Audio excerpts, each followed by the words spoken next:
Today we're going to talk about a car that proved luxury could be accessible to the masses. The magnificent 1969 Chevrolet Caprice, two-door hardtop with the legendary 427 engine. A machine that managed to combine the refinement of a Cadillac and the dynamism of a sports coupe at the price of a family sedan. The Caprice model was introduced by Chevrolet in the middle of the 1965 model year, and exclusively in a four-door variant, as a direct response to the dizzying success of the Ford LTD, which had conquered the American market with its philosophy of excessive equipment, or, as it's commonly called, over-contenting, when an ordinary Ford Galaxy received a wealth of luxury options, especially in the interior, transforming into something significantly more prestigious. Chevrolet designers didn't stand aside and decided to apply the same strategy, launching the Caprice as the top version of the full-size lineup, and by 1969, this model had become a true pillar of the entire Chevrolet range, a symbol that luxury didn't necessarily have to wear a premium brand emblem. While in the debut year of 1965, buyers were offered only a four-door sedan, by 1966, a two-door hardtop version appeared, and it received its own unique roofline, more formal and vertical than the Junior Impala model, which still sported a fastback silhouette. By the 1969 model year, the Caprice continued to follow this philosophy of formal styling with a vertical C-pillar, which traced back to the design of Cadillac and other luxury automobiles, where such architecture historically provided rear seat passengers with privacy from the days of coach building. And this stylistic feature persisted in Cadillac's design philosophy for many years. The front end of the car that we see on this example was completely new for 1969, with exposed headlamps and a massive loop bumper, which was at the height of fashion at General Motors and other manufacturers, including Chrysler, as designers sought to visually convey to buyers a sense of safety in an era when Ralph Nader had just published his famous book, Unsafe at Any Speed, and manufacturers were trying to telegraph to customers that their cars were indeed safe. Although these bumpers certainly didn't provide the protection that the 5 miles per hour bumpers introduced in 1973 at the front and 1974 at the rear would later offer.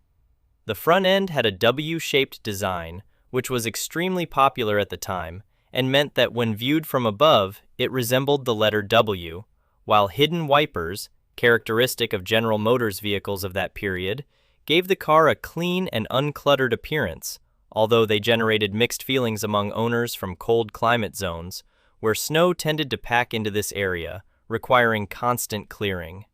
On the front fender, behind the bumper, a badge with the inscription 427 is visible. And this is one of the key elements making this automobile truly special, as under the hood sits one of the most legendary engines in American muscle history. While the Chevrolet road wheels represented standard steel wheels with a trim ring and a sombrero-shaped center cap,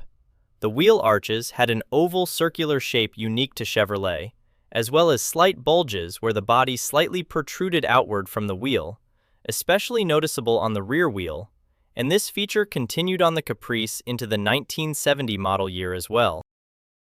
One of the elements that Chevrolet clearly borrowed from Cadillac was the large, protective body side molding, which was surely anathema to pure designers, but luxury car buyers sought to protect their cars from dents and scratches, and such moldings were standard equipment on Cadillacs, precisely because divisional management understood the need to protect the car's residual value, as buyers wanted to preserve their expensive investments. And this same reason likely explains their presence on the Caprice.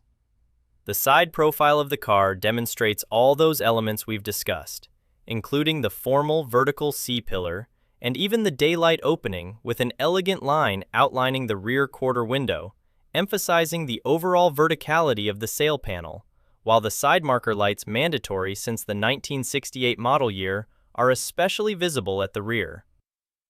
It's remarkable how long the rear overhang of this automobile was, which was typical for that time, although the front overhang remained short, unlike Ford, which had long overhangs at both ends that were more symmetrical. Perhaps one reason for such a rear overhang was the Caprice's relatively short wheelbase of 119 inches versus, for example, 127 inches for the Oldsmobile 98 or Buick Electra, and even longer for Cadillac, as the philosophy at the time held that the more you paid for a car, the more car you should get. Hence, the shortest wheelbase for Chevrolet and the longest for Cadillac. Although 119 inches still represented quite a substantial size, and nobody would call this machine small.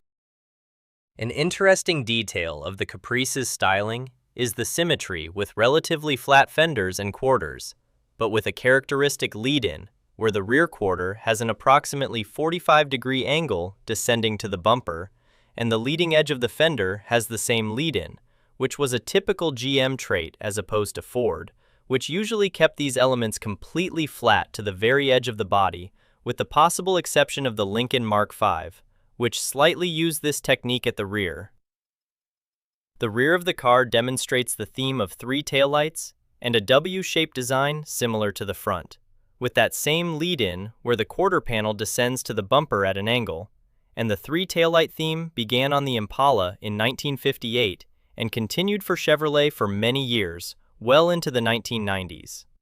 The most notable feature of the rear is the concave backlight that the Caprice received during these particular model years, and which continued into the early 1970s, with 1969 being the inaugural year for this concave backlight. And it's surprising that the bean counters allowed Chevrolet designers to implement this idea, considering this was a relatively inexpensive car, albeit a top-line Chevrolet. They probably allowed it because the car was profitable, produced in large volumes, and sold brilliantly, although such a decision surely made the finance people shudder, especially considering this feature persisted until the mid-1970s.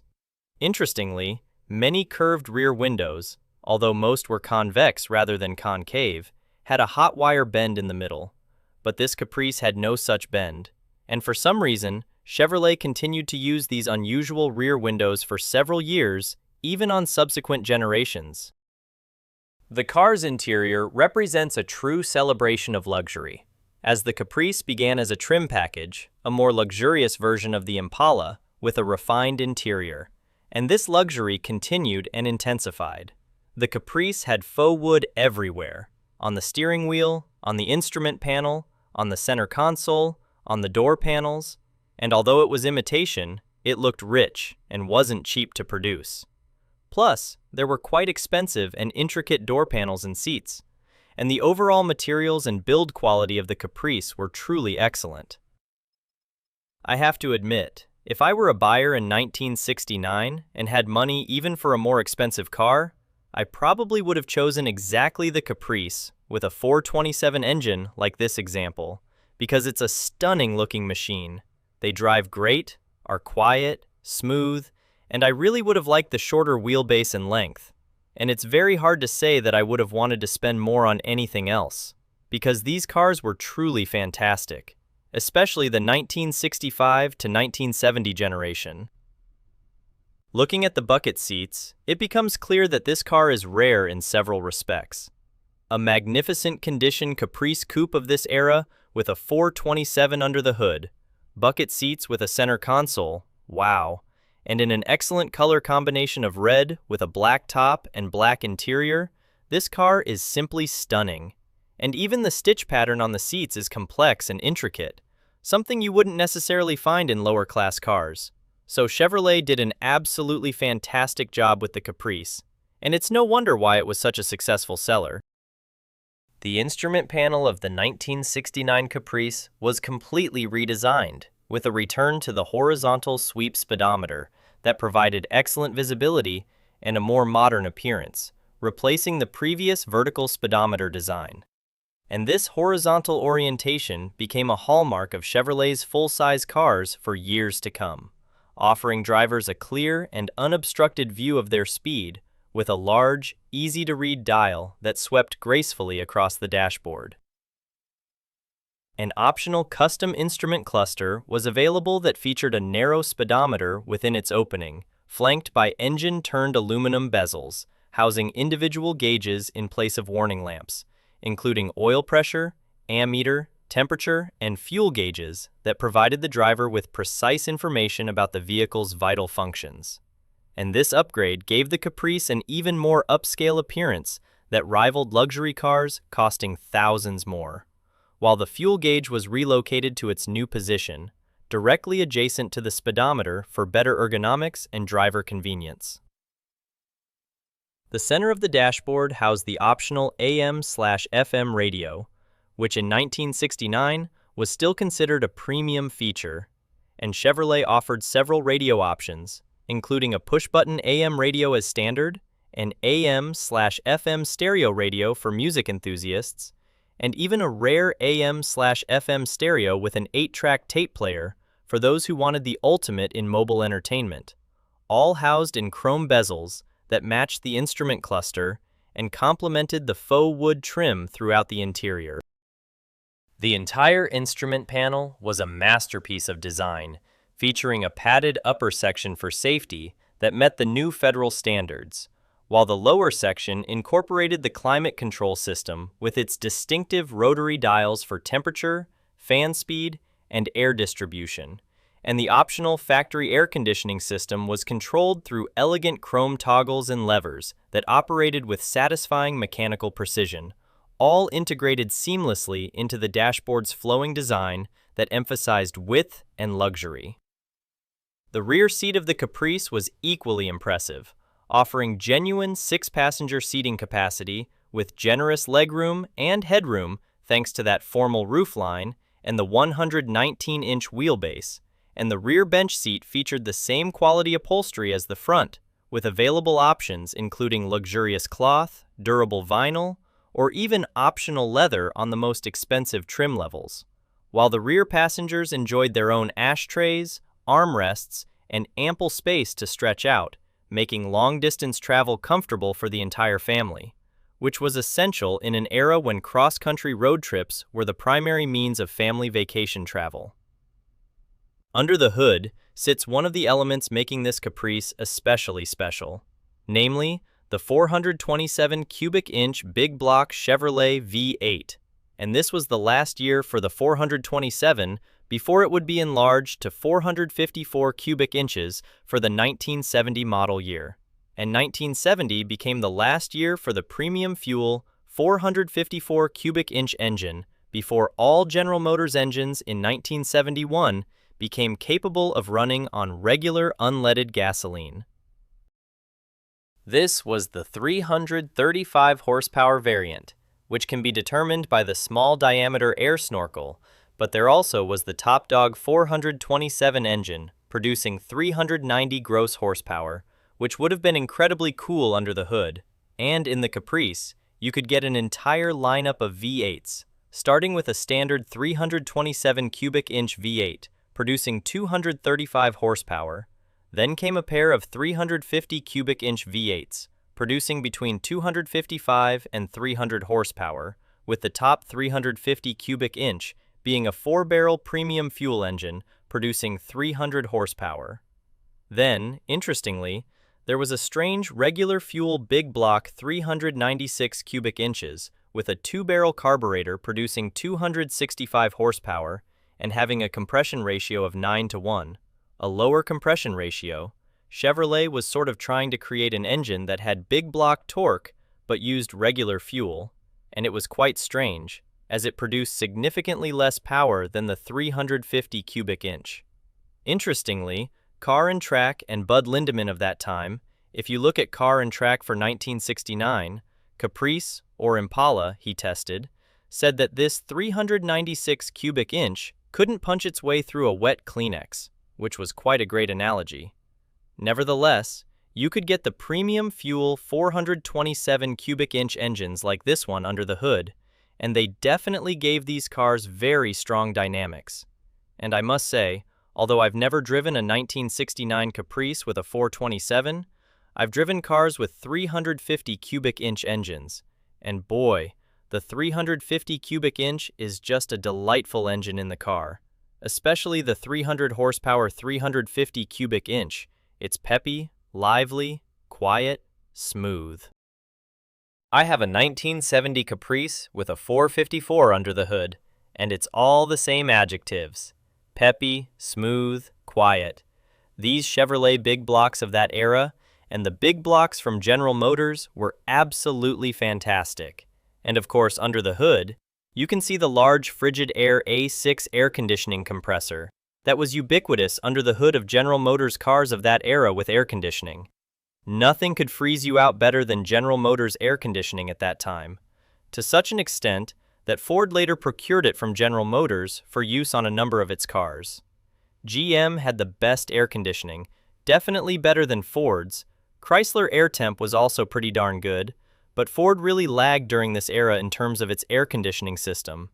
They just didn't have the capacity that GM systems had, and this system probably had 4 to 4.5 pounds of R12 refrigerant, that nice super cold refrigerant that will definitely freeze you out. As for rare facts about this car, it's worth noting that only about 1.52% of all Caprices sold in 1969 had the 390 horsepower, 427 cubic inch engine, making such examples extremely rare. Moreover, the most powerful variant of the 427 cubic inch L72 engine, producing 425 horsepower, was so rare that only 546 units were installed in any full-size Chevrolets in 1969. And it's unknown how many of those were specifically SS 427 Impalas. Notably, GM's 100 millionth car was a light blue metallic Caprice coupe assembled on April 21, 1967 at the Janesville, Wisconsin plant. Although this was GM's 100 millionth car built in the United States, as production, including Canadian plants, actually passed the 100 million mark in March 1966 with an Oldsmobile Toronado. It's also interesting that a magazine compared the Caprice to the Cadillac DeVille, and although testers noted that the Cadillac had a higher level of quality and a much more luxurious interior, the DeVille was upholstered in leather, while the Caprice had standard cloth trim. The magazine ultimately considered the Chevy a better value at a price of $5,550 compared to $9,081 for the Cadillac, mainly because the $3,500 difference bought only a modest addition of quality and a few extra luxury features. The base price of the 1969 Caprice started at approximately $3,675, making it incredibly affordable for such a level of luxury and performance. The 427 engine achieved its displacement through a bore of 4.251 inches and a stroke of 3.76 inches, and the L36 variant, producing 390 horsepower, had a compression ratio of 10.25 to 1 and reached maximum torque of 470 pound-feet at 3,600 RPM. The more powerful L72 variant, producing 425 horsepower, had solid lifters, a more aggressive camshaft, and high-flow cylinder heads, as well as a compression ratio of 11.0 to 1. There was also an extremely rare L88 variant that was offered in the Corvette, and only 20 were produced in 1967. This engine officially produced 430 horsepower, but some claim it actually produced up to 600 horsepower and had a compression ratio of 12.5 to 1, which was reduced to 12.0 to 1 in the second half of 1969. The 1969 Caprice with the 427 engine represented a unique combination of luxury, performance, and affordability. A car that could rival much more expensive luxury brands in comfort and trim, while offering impressive power and dynamics accessible to the average American buyer. And that's precisely why the Caprice became one of Chevrolet's most successful cars of that era, a symbol of the democratization of luxury and performance in the American automotive industry of the late 1960s, proving that you didn't need to spend Cadillac money to enjoy Cadillac comfort, with genuine muscle car performance under the hood.